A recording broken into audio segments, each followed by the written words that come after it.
Then after that, we've got at 12:30 the interesting display of half a century of safety from our sponsors, Safety Devices. They're in 12:30. Talking about contribution to motorsport. Then at 1 o'clock, the show that everyone's been waiting for is when these vehicles you're seeing now and more will come out and do their stuff. It is the Extreme Off-Road Challenge. That's at 1 o'clock. It is an amazing sight to see these guys, these drivers pitch their skill and wit against our off-road course. You can see big possible before, so don't miss that at 1 o'clock in the main arena as this feature a real display of 4x4 prowess. 2:30 then we'll be doing round 2 of the Assault Course Challenge, where we'll finally be giving out that £100 in cash to our fastest team around the course. And then we'll have to pass the bowlers are back over the Supreme Land Rover parade. 2:30. And this is where we display vehicles from all of our clubs into the arena, and we tell the story of Land Rover through the ages from 1948 right up to the present day, meet some of the clubs, some of the enthusiastic owners, and celebrate that that's what makes this show so special. Communities coming together for their love of Land Rover. So,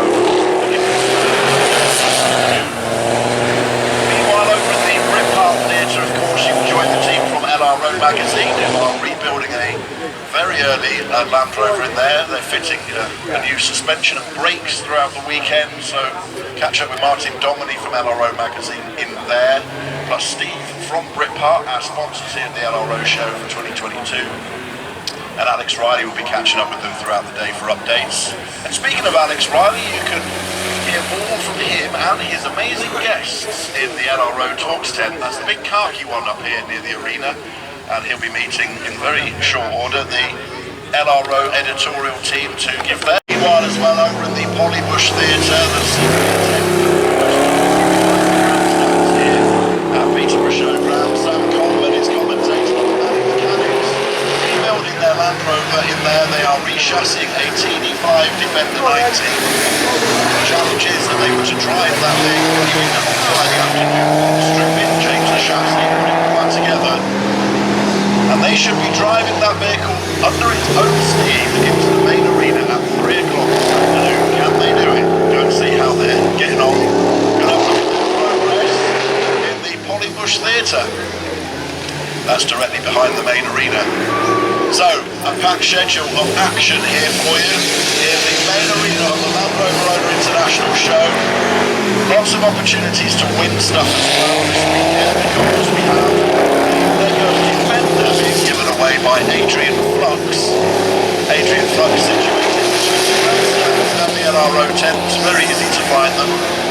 They've got the big blue marquee there, and not only can you go and get some tips on your insurance from Adrian Flux, but of course you can get into that prize draw, free prize draw, to a Lego Land Rover, and that winner of that Lego Land Rover will be announced here in the main arena at 3:30 this afternoon. So, packed schedule here at the LRO show as we enter the final day of the show. It's been quite damp overnight as well, heavy rain yesterday evening, so we're expecting the Assault Course to throw up all sorts of challenges for our drivers today. There have been some modifications.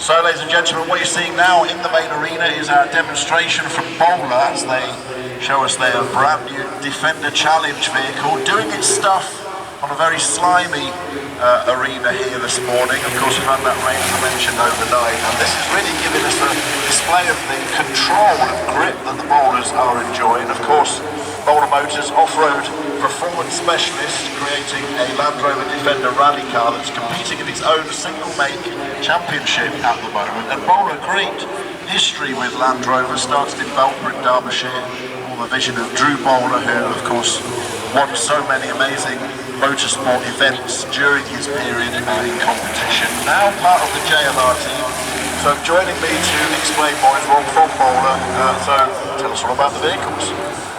Thank you, and good morning everybody. We're going to introduce the Rover Defender Challenge. This is one of the cars that we have as part of our single weight challenge that we've introduced in 2022. The car is essentially you take a stock Land Rover Defender 300 horsepower turbo car. 4, 3, 2, 1, go! Now remember, it is slippy and slidey, but this is quite smooth, this bit. What I've got to do is to get around our off-road course and keep that ball in the hoop. And every time that ball falls out of the hoop, of course, you've got to get down and get out the car, put the ball back in again, and that loses vital time. They've already got it stuck, look. There's no forward progress here. This is not a good start for Northant's 4x4 response. There's having a run-up, and the run-up has worked. He's getting it slightly sideways there. Sliding down, he's got to be very careful he doesn't lose that ball as the Range Rover goes very, very sideways to one point, and round onto our rock crawl next. A very smooth line taken here. It's an interesting line. It's a line we haven't seen before. The trick, of course, is now to get through that gate without having to do a three-point turn, because that, again, will lose vital time. But he's managed it. He's through the gate. They haven't lost the ball so far, which is excellent going, although, having said that, I've probably jinxed it. That's the first part then of the off-road course done, ladies and gentlemen. They're going well. Now they're over the jump. Oh, they've lost the ball. That's it, they've got to jump out really quickly. And of course they can't move the vehicle. You've got to stop, you can't move the vehicle.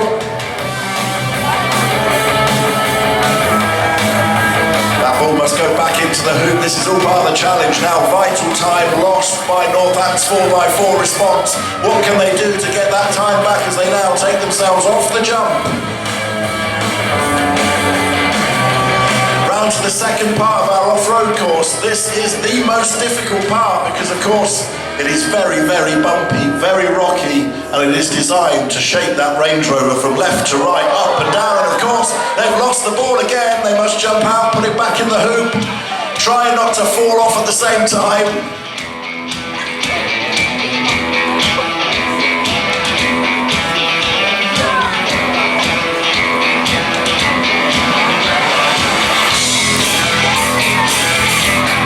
Of course, very bumpy here.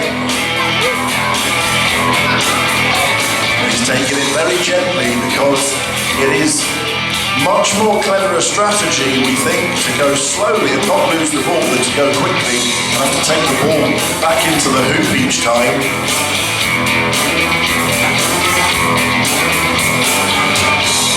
Very nicely done. Very smooth now as they come up to the very last bit of the off-road course. They must come up the banking.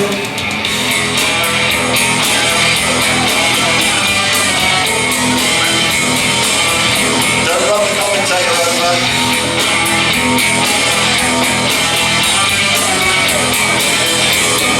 Right, back into the start-finish box, ladies and gentlemen. Right in where these railings are. They've got to get the Range Rover in there without knocking any of them over, or me, and they're out the car. First challenge for them, ladies and gentlemen, is the Pit of Doom, the Swamp of Doom here in the main arena. They're right in, knee deep.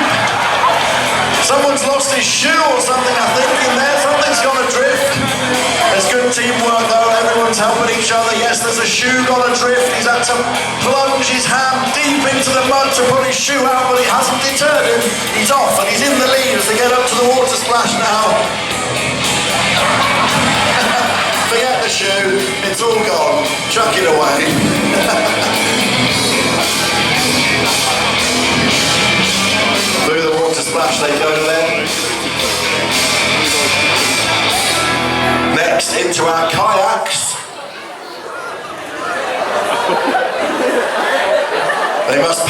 themselves fast as possible, two to a kayak. And when they get to the end, there is the final dash towards our finish line, where our timekeepers, our official adjudicators will give them their time. But will it be enough? Will it be quick enough to beat yesterday's best time of 5:07? There's some strange paddling techniques going on in there. It's some kind of bromance going on in that boat, I think. They're looking very close and cuddly. They've run the wrong way. They've run the wrong way to end the course here, but they've forgotten where the finish line is. But this is good. This is good teamwork, ladies and gentlemen. All for one and one for all. The guys at the front there waiting for the full team to cross the line together, and cross the line they do.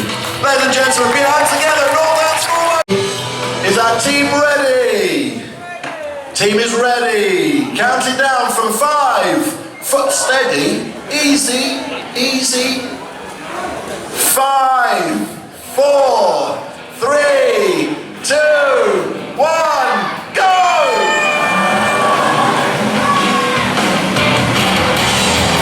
We might have to come up with some penalty points for jumping the start line there. But let's see how they get on with the first section of the off-road course. This bank looks easy, but it can catch you out. We've got to keep that ball in the hoop, remember, so delicacy and smoothness is the key. And they're straight over it, no problem getting the Range Rover up for this team, so they've brought back valuable time there. Next, the rock crawl. Very slimy and slippery, these rocks. They must keep the ball in place as they bounce and buck and jump around on those rocks. Also really challenging to keep full lock on here to get the Range Rover around that corner. No, he's not. He doesn't think he's going to make it in one go, or is he? Yes, he is. He hesitated for a minute there, but he has made it through in one go, and that's brought them back valuable time, but the ball's off. So the team have got to jump out to get that ball reinstated into his hoop.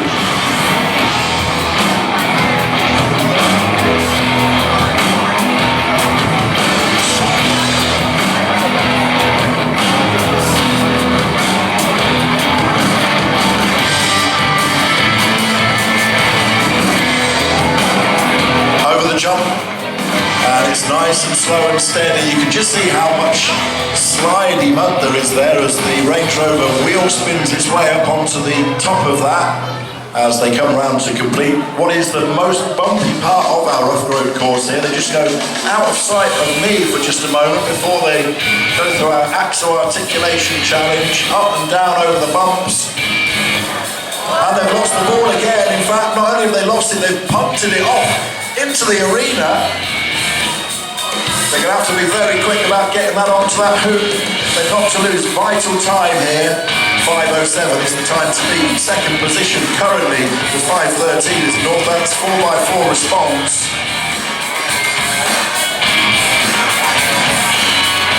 And the ball's gone again. Driver trying to reach out of the window to catch it. Not quite managing that.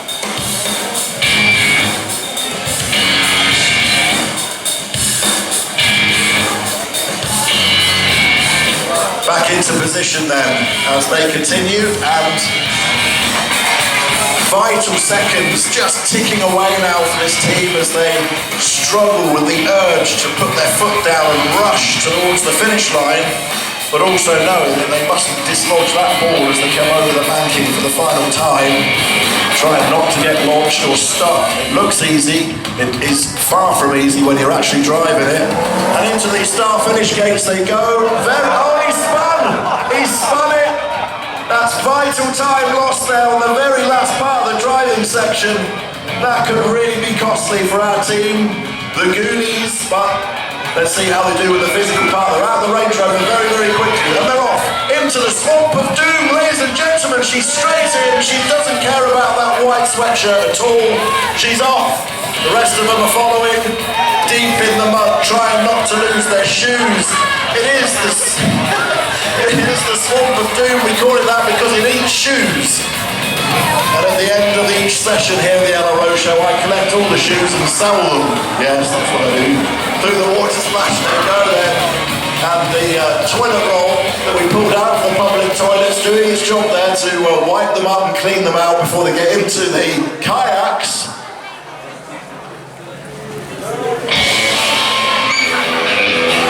And we've got the kayaks already moving up the swimming pool there. And it's a real struggle to get in a kayak, especially when it keeps moving around.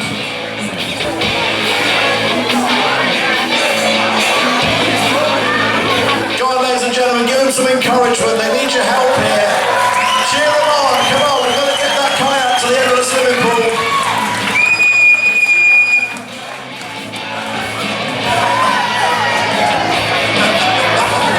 That's it. The rest of the team now mucking in to drag them along. That's perfect. Look at that. Teamwork in action.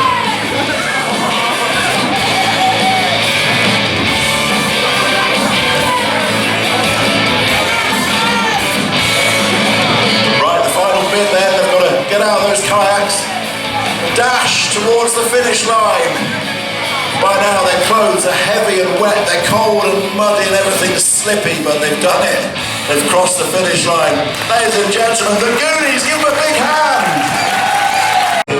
We've assembled one of the biggest parades of military vehicles ever seen, actually. We had huge numbers of them into the arena yesterday, and lots of lightweight, so we'll see them do their tour of the arena, then we'll park them up and have a quick chat to some of the owners and drivers about the lengths that they've gone to restore this amazing piece of Land Rover heritage, and how fitting it is, of course, to see militaries and service vehicles marking the Queen with various different flags and stuff yesterday. We'll be doing the same again today, and wonderful to see these various Land Rovers from various different aspects of the military's operations as well.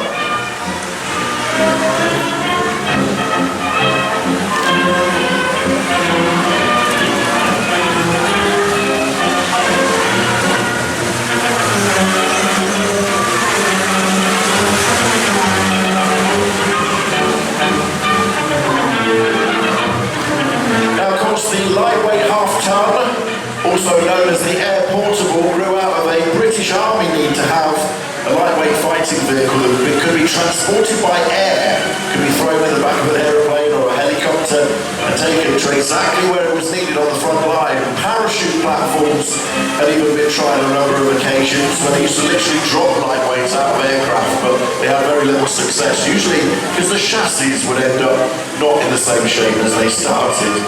And of course, with the advent of the Western Wessex helicopters, they came along in the 1960s. It then became viable to lift vehicles that were under 2.5 tons in weight. So production started in 1968, and by 1973 they had an update. The Series 2A lightweight was replaced with a Series 3 version. And they do share a lot of parts with the what we call civilian Series 3s when we're doing parades like this. And the headlights being moved to the outside of the bodywork, of course, on the inside of the radiator grille, just to make sure that they were legal on the public roads in the various territories that they were operating in. The lightweights were in production until 1983, of course, then 90s and 110s came along.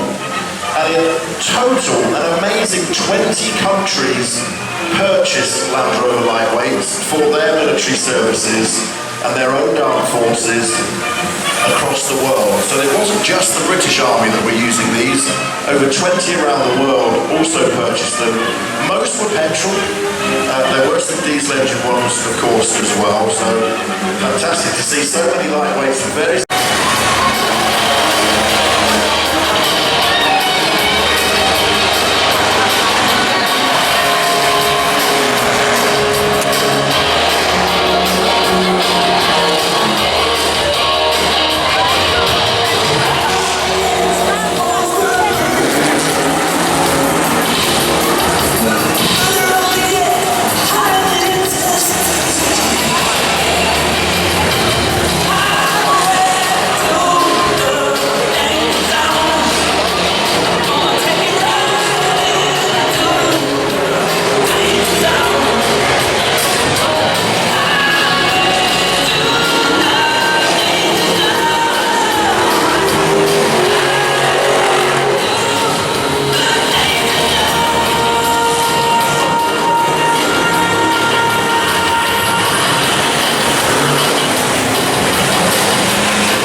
extreme off-road conditions. At the moment, we're going to see them take on the off-road course that we have here at the moment.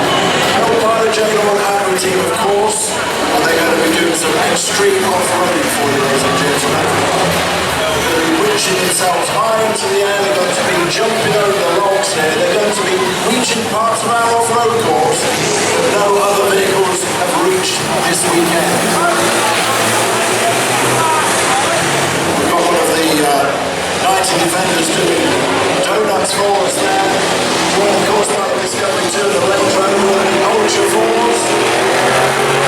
Trucks now making their way along. Maximum noise, smoke and mud splatter.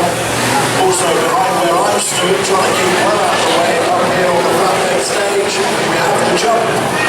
And you'll see many vehicles getting air, all four wheels off the ground as they come on to take on the jump. Also something to watch is just how the co-drivers work alongside their drivers to help them get over some of the crazy obstacles, the mind-blowing angles that they're going to be driving these Land Rovers at.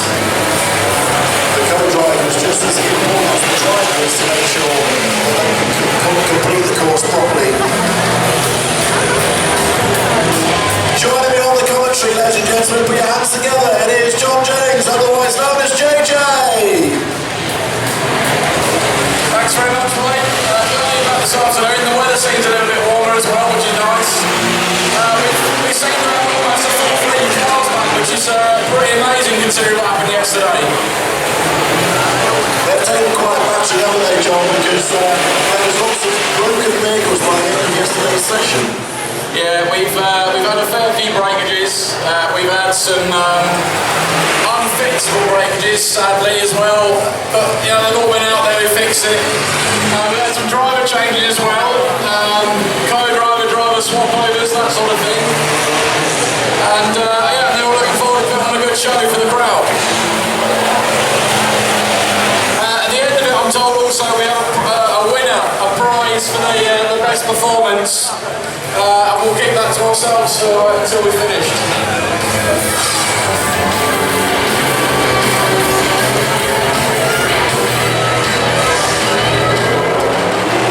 So it's very difficult to commentate when Duncan's got his car going, but as it quietens down, yeah, it's easy to figure out what's going on. So Tom Britton there just coming over with the Alive banner on, deciding he needs a little bit of sail power, I imagine. Luke Wakeham's hung up on the logs just in front of us. Jordan Hall coming across where the old bridge was. Craig King trying to balance the seesaw, which he achieved last night, obviously. Anybody who was here last night. I was talking to John Lawn this morning, and neither of us can remember in 10 years of having that, ever balancing it. So, you know, Craig King really putting on a show for us yesterday. Roy Beresford in the Black Range Rover, standard class Ultra 4 car, having trouble getting onto the seesaw, which is quite amusing. Well, you can see him struggling there. We've had quite a lot of rain overnight. It's become quite damp as well. Lots of wheel spin, and he's actually failed to proceed up that seesaw. I would say he's going to give it a run up. He might even disappear off the top of it. Now he's got a predicament where he's going to lose a wheel if he spins. He's going to have to come off of that. So we go Luke Wakeham at the top of the second hill. Roy's off, that's good. Craig King there. Wheel spin on the other one here. That's what we call our mountain, and he nearly made it to the top. Not quite though, just losing grip as the front wheels scrabbled to get that Land Rover over the peak. Yeah, that's right. It's a 300 TDI Whitbread chassis on 37-inch truck pedals, and he runs in I think Legends class in Ultra 4, so one of the Ultra 4 races a bit higher up. Well, he was really making himself known to his friends there by wheel spinning all around the dirt into the side window of a fellow competitor. He's made the top.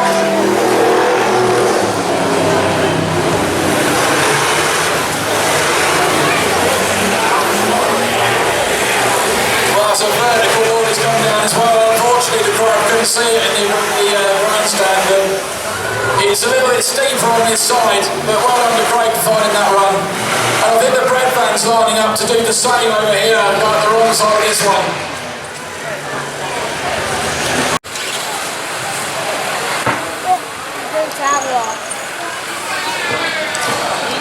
There we go. There we go. So ladies and gentlemen, I'll give you some of the challenge demo that haven't yet broken their cars. I'd love to be able to stand here and tell you their names, but please, everybody